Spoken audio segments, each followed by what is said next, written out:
ನಮಸ್ಕಾರ, ನನ್ನ ಚಾನಲ್ ವೀಕ್ಷಕರಿಗೆ ಸ್ವಾಗತ. ಈ ದಿನ ಕಲ್ಯಾಣ ಬಾಳೆಕಾಯಿ ಅಥವಾ ಸಾಂಬಾರ್ ಬಾಳೆಕಾಯಿಂದ ಒಂದು ರುಚಿಯಾದ ಚಟ್ನಿ ಮಾಡೋದು ಹೇಗೆ ಅಂತ ತೋರಿಸ್ಕೊಡ್ತೀನಿ. ಬನ್ನಿ ಚಟ್ನಿ ಮಾಡೋಣ. ಬಾಳೆಕಾಯಿನ 3 ಪೀಸ್ ಮಾಡಿಟ್ಕೊಂಡಿದ್ದೀನಿ. ತಲೆ ಭಾಗ ಮತ್ತು ಬುಡದ ಭಾಗ ಕಟ್ ಮಾಡಿಟ್ಕೊಂಡಿದ್ದೀನಿ.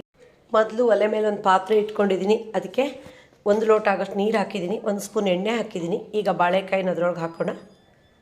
ಒಂದು ಅರ್ಧ ಸ್ಪೂನಷ್ಟು ಉಪ್ಪು ಹಾಕ್ತೀನಿ. ಎಣ್ಣೆ ಹಾಕೋದ್ರಿಂದ ಪಾತ್ರೆ ಜಿಡ್ಡಾಗೋಲ್ಲ. ಈಗ ಬಾಳೆಕಾಯಿ ಮುಳುಗುವಷ್ಟು ನೀರು ಹಾಕೋಣ. ಹಾಗೆ ನೀರು ಹಾಕಿದಾಗ ತುಂಬ ಚೆನ್ನಾಗಿ ಬೇಯುತ್ತೆ. ಈಗ ಅದರ ಮೇಲೆ ಒಂದು ಪ್ಲೇಟ್ ಮುಚ್ಚೋಣ. ನೋಡಿ, ಬಾಳೆಕಾಯಿ ಬೆಂದಿದೆ.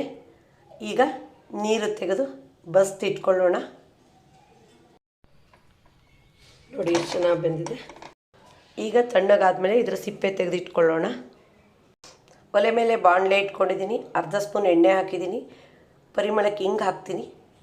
ಕರಿಬೇವು ಹಾಕ್ತೀನಿ. ಈಗ 3 ಒಣಮೆಣಸನ್ನ ಸಣ್ಣ ಪೀಸ್ ಮಾಡಿ ಹಾಕ್ತೀನಿ. ಸ್ವಲ್ಪ ಫ್ರೈ ಆಗಲಿ. ಈಗ 2 ಸೌಟು ತೊಗರಿಬೇಳೆ ಹಾಕಿ ಚೆನ್ನಾಗಿ ಫ್ರೈ ಮಾಡೋಣ. ತೊಗರಿಬೇಳೆ ಚೆನ್ನಾಗಿ ಹುರಿಬೇಕು, ಆದರೆ ಕರಡಿಸ್ಬಾರ್ದು. ನೋಡಿ, ಹುರಿಯುವಾಗ ಶಬ್ದದಲ್ಲೇ ಗೊತ್ತಾಗುತ್ತೆ ಫ್ರೈ ಆಗ್ತಾ ಬಂದಿದೆ. ಈಗ ಜೀರಿಗೆ ಹಾಕೋಣ 1 ಸ್ಪೂನು. ಮತ್ತೆ ಫ್ರೈ ಮಾಡೋಣ. ನೋಡಿ, ಕಲರ್ ಚೇಂಜ್ ಮಾಡ್ತಾ ಬಂತು. ನೋಡಿ, ಗೋಲ್ಡನ್ ಕಲರ್. ಸಾಸಿವೆ ಕಾಳು ಹಾಕ್ತೀನಿ 1 ಸ್ಪೂನು. ಈಗ ಗ್ಯಾಸ್ ಆಫ್ ಮಾಡೋಣ. ಈಗ ಬಾಣಲೆಯಲ್ಲಿ ಸ್ವಲ್ಪ ಜಾಗ ಮಾಡಿಟ್ಕೊಂಡು ಅದಕ್ಕೆ 3 ಸ್ಪೂನಷ್ಟು ಕಾಯಿ ಹೂವು ಹಾಕೋಣ. ಪರಿಮಳಕ್ಕೆ ಕೊತ್ತಂಬರಿ ಸೊಪ್ಪು ಉದುರಿಸೋಣ. ನೋಡಿ, ಬೆಂದಿರೋ ಬಾಳೆಕಾಯಿ ಸಿಪ್ಪೆ ತೆಗೆಯೋಣ. ತೆಗೆದು ಸ್ವಲ್ಪ ಕಟ್ ಮಾಡಿ ಅದನ್ನು ಒಂದ್ಸರಿ ಮಿಕ್ಸಿ ಜಾರಿಗೆ ಹಾಕಿ ಜರ್ ಅನಿಸ್ಬೇಕು. ಅವಾಗ ಮಿಕ್ಸ್ ಆಗುತ್ತೆ. ಈಗ ಮಿಕ್ಸಿ ಜಾರಿಗೆ ಕಾಳುಗಳನ್ನು ಹಾಕಿದ್ದೀನಿ. ಒಂದ್ಸರಿ ಜರ್ ಅನ್ಸೋಣ. ಡೈರೆಕ್ಟ್ ರುಬ್ಬಿದ್ರೆ ನೀರು ಹಾಕಿದರೆ ಅಷ್ಟು ಚೆನ್ನಾಗಿ ಪುಡಿ ಆಗಲ್ಲ. ಈಗ ನೋಡಿ, 2 ಸ್ಪೂನಷ್ಟು ನಾನು ಹುಣಸೆಹಣ್ಣಿನ ರಸ ಹಾಕ್ತೀನಿ. ಸ್ವಲ್ಪ ನೀರು ಹಾಕ್ತೀನಿ. ಈಗ ರುಬ್ಬೋಣ. ಸರಿ, ರುಬ್ಬಿರುವ ಮಿಶ್ರಣವನ್ನು ಈಗ ಬಾಣಲೆಗೆ ಹಾಕಿದ್ದೀನಿ.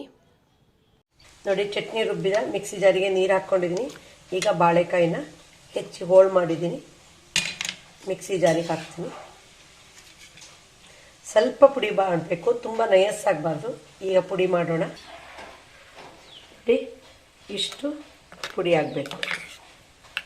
ಈಗ ಇದನ್ನು ರುಬ್ಬಿರೋ ತೊಗರಿ ಚಟ್ನಿಗೆ ಹಾಕ್ತೀನಿ. ಬಾಳೆಕಾಯಿ ರುಬ್ಬಿದ್ದನ್ನು ತೊಗರಿ ರುಬ್ಬಿರೋ ಚಟ್ನಿಗೆ ಹಾಕಿ ಮಿಕ್ಸ್ ಮಾಡಿದ್ದೀನಿ. ಈಗ ಒಂದು ಒಳ್ಳೆ ಒಗ್ಗರಣೆ ಕೊಡೋಣ. ಒಗ್ಗರಣೆ ಸೌಟಿಗೆ 1 ಸ್ಪೂನ್ ಕೊಬ್ಬರಿ ಎಣ್ಣೆ ಹಾಕಿದ್ದೀನಿ. ಒಣಮೆಣಸು ಹಾಕಿದ್ದೀನಿ. ಹಿಂಗೆ ಹಾಕಿದ್ದೀನಿ. ಈಗ 1 ಸ್ಪೂನು ಉದ್ದಿನಬೇಳೆ ಹಾಕ್ತೀನಿ. ಸ್ವಲ್ಪ ಫ್ರೈ ಆಗಲಿ. ಈಗ 1 ಸ್ಪೂನು ಸಾಸಿವೆ ಕಾಳು ಹಾಕಿದ್ದೀನಿ. ಒಗ್ಗರಣೆ ರೆಡಿಯಾಗಿದೆ. ಇದನ್ನು ತೆಗೆದು ಚಟ್ನಿಗೆ ಹಾಕೋಣ. ನೋಡಿ, ತೊಗರಿಬೇಳೆ ಚಟ್ನಿ ರೆಡಿಯಾಗಿದೆ. ಮೇಲೆ ಕೊತ್ತಂಬರಿ ಸೊಪ್ಪು ಉದುರಿಸೋಣ. ಎಲ್ಲ ಬಾಳೆಕಾಯಿ ಚಟ್ನಿ ಹೇಗೆ ಮಾಡೋದು ಅಂತ ನಿಮಗೆ ಈ ವಿಡಿಯೋ ಇಷ್ಟ ಆದರೆ ಲೈಕ್ ಮಾಡಿ, ಶೇರ್ ಮಾಡಿ, ಸಬ್ಸ್ಕ್ರೈಬ್ ಮಾಡಿ. ಧನ್ಯವಾದಗಳು.